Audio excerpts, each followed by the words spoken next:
Ça pourrait être une vraie catastrophe. D'accord? Allumage numéro 1. Allumage numéro 2. La clé. Ce bouton juste ici va le faire ou pas? Ouais, regarde ça. Regarde comme j'ai l'air idiot. Comme j'étais naïf de penser que je pourrais simplement prendre un mini-moteur V8 et le mettre à l'arrière d'un PC gamer, et que ça fonctionnerait. Pourquoi? Parce que je veux que mon PC gamer ait une pédale d'accélérateur. Je veux pouvoir dire à mes potes que je ne peux pas jouer avec eux parce que j'ai perdu mes clés. Je veux être en train de clutch un 1 contre 5 et puis tomber en panne d'essence. Tu sais pourquoi? Sais-tu pourquoi? C'était la première tentative sur une cinquantaine? Je ne poste pas, je ne vais pas pleurer cette fois. Je ne vais pas pleurer cette fois.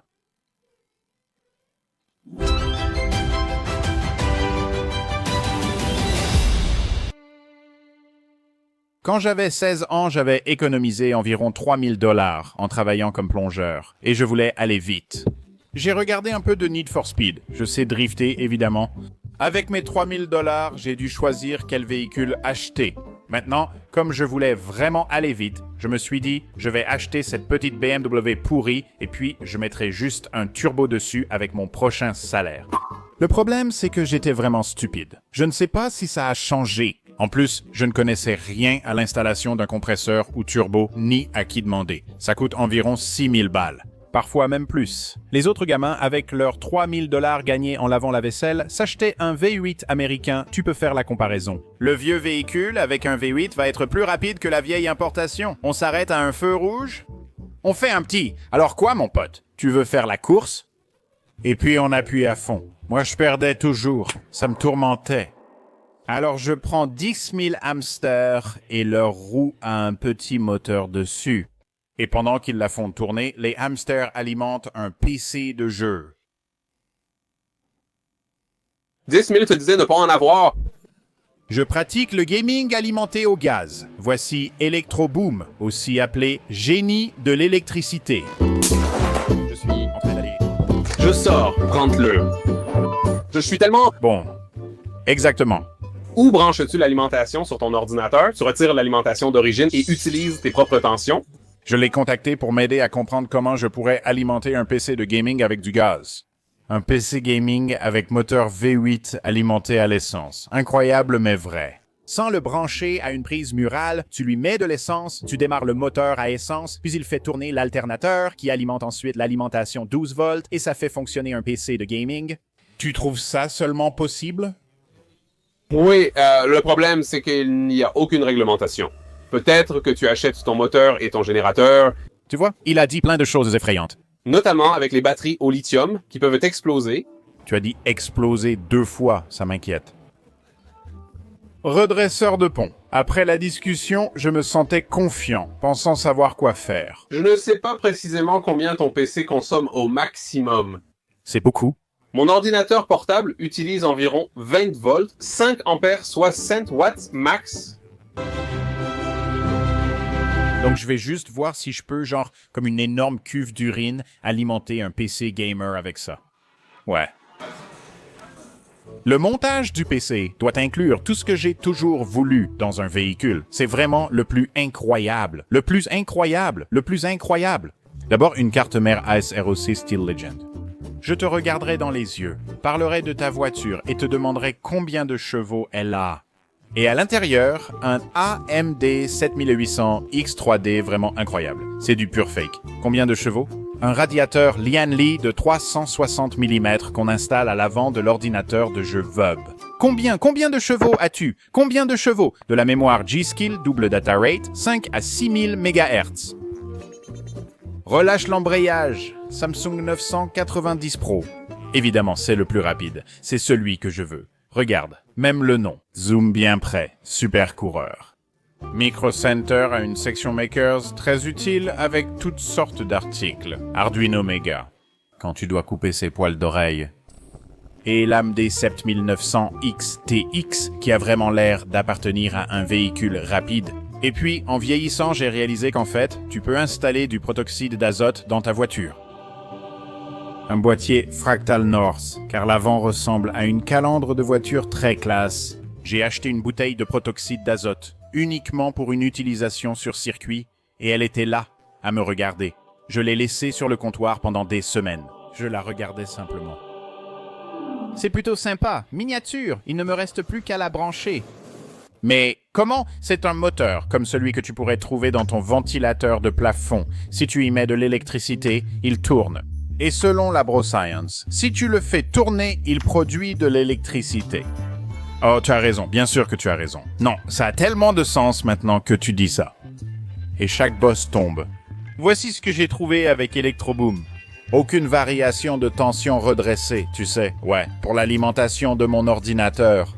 Un gros générateur triphasé costaud. J'ai connecté ceci qui se branche là et ça le transforme en courant continu. Il se connecte ici, prend le courant continu et régule sa puissance. Voilà. Qui se connecte ensuite à 2 de ces petites batteries. Le seul souci avec ce qu'a dit Electroboom, c'est que ça aurait trop bien marché. Je croyais que ce serait trop facile. Tu vas t'énerver et tu vas compliquer les choses maintenant. Du coup, tu mets 4 mois à publier une vidéo. Je ne voulais pas qu'il y ait de puissance de réserve entre le gaz et l'ordinateur. Je voulais que l'énergie aille du gaz à l'ordinateur car c'est plus cool. Donc à la place, j'ai ça. 2 moteurs de voiturette de golf sont reliés au régulateur, qui est ensuite branché à l'arrière d'une alimentation spéciale. Au téléphone, il m'a dit que c'était pour des véhicules autonomes. J'ai répondu que je ne parle pas comme ça chez moi. Hé, Dajo, qui peut accepter 24 volts au lieu de l'alimentation secteur? Tu sais, le problème, c'est que quand je suis là, après avoir monté le PC gamer le plus ouf, je suis assis là et je le teste. Et voilà à quoi ça ressemble. Si la tension chute, il accélère. Si elle est trop élevée, il ralentit. Là, c'est carrément plus cool parce que pendant tout le temps où tu joues, il reste là. Tu vois ce que je veux dire? Donc, si c'est ça qui se branche sur le PC, alors en théorie, je devrais juste utiliser beaucoup de puissance pour le faire tourner très vite. En théorie. Cette histoire de V8, tu ne veux pas savoir. Donc, je vais mettre tout ça sur un PC de jeu et ensuite installer un moteur V8. Imagine soumettre ça à la vitrine de construction de Micro Center pour recevoir un bon gratuit. Non, c'est ce que je vais faire, je vais le faire. Je n'ai jamais autant consacré de temps à concevoir quelque chose. Chaque moteur délivre 350 watts à 2700 tours par minute. Alors j'ai utilisé un système de poulies où j'ai compté le nombre de dents et fait de vrais calculs pour déterminer le nombre de tours par minute et de dents que le moteur devait avoir pour produire suffisamment d'électricité. Grâce à GPT-4, on appelle cela un ensemble de profilés en aluminium.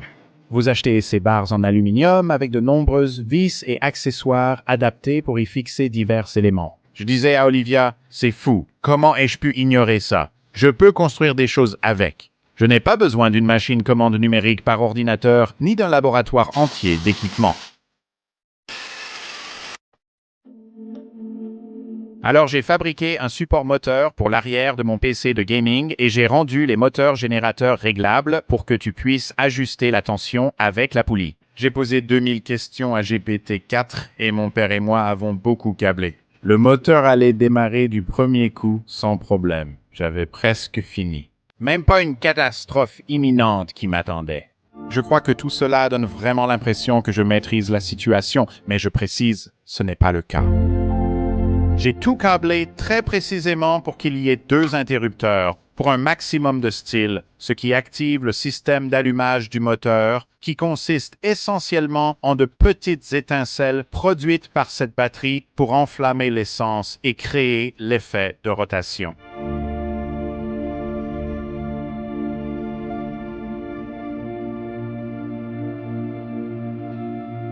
Quand j'étais enfant, j'avalais du dentifrice. On disait que ça allait me rendre idiot. Et ce n'était même pas du dentifrice pour enfants. Non, c'était du dentifrice pour adultes. C'est écrit derrière. Allez à l'hôpital si vous en avalez.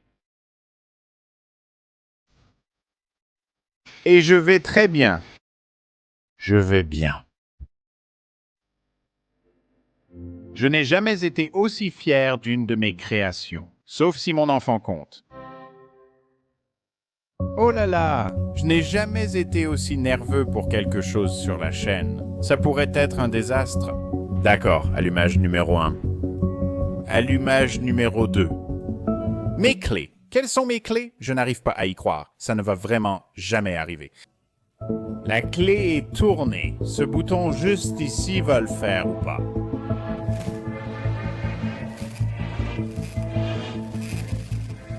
Non, pas possible.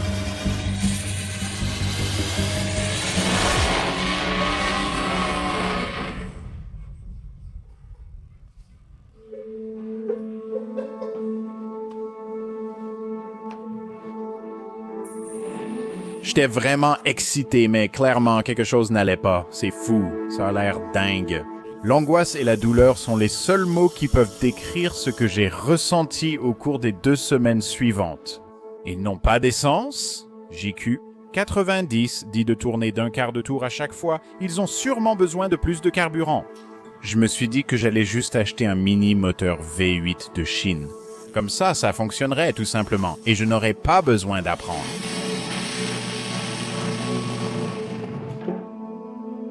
C'était le plus près que je sois arrivé de le voir réellement fonctionner.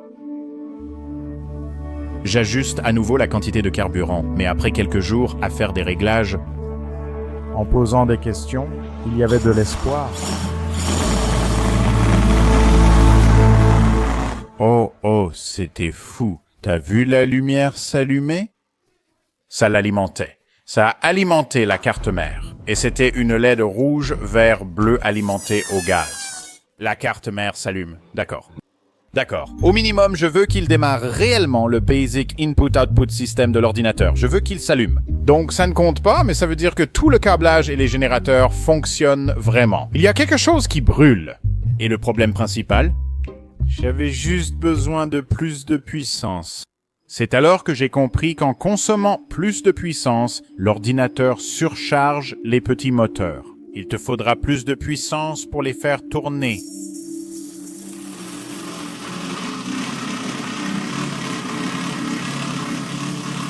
Et j'étais juste là, avec presque assez de puissance pour démarrer ce PC. C'est le plus près que j'ai jamais été. Tu auras peut-être juste besoin du bon timing. Et pour produire assez de puissance pour alimenter ces composants, il va falloir 2,7 chevaux.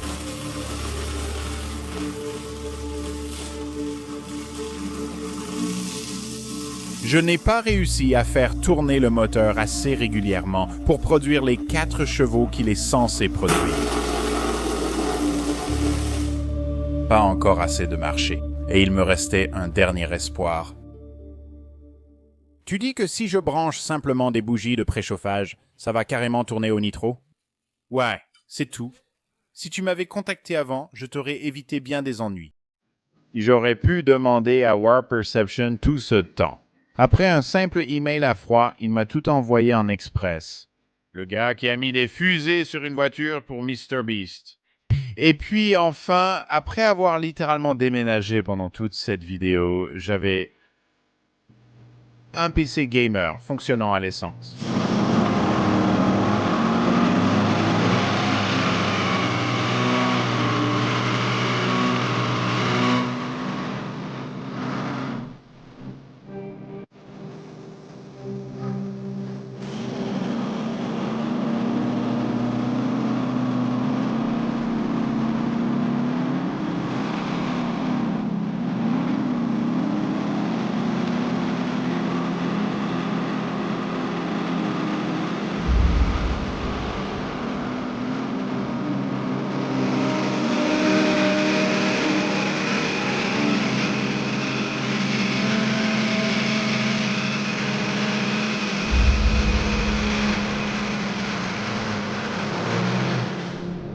Ça a démarré l'ordinateur. Ça a démarré. Peu importe, j'ai pu jouer.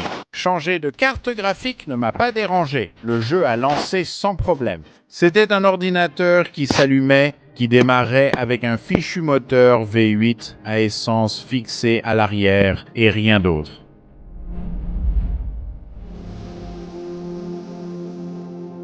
Donc oui, j'aurais pu installer une batterie, utiliser un ordinateur portable ou limiter les composants. J'aurais pu en faire la Mustang. Mais quelque chose me semblait parfait en la laissant avec juste un peu plus besoin de puissance.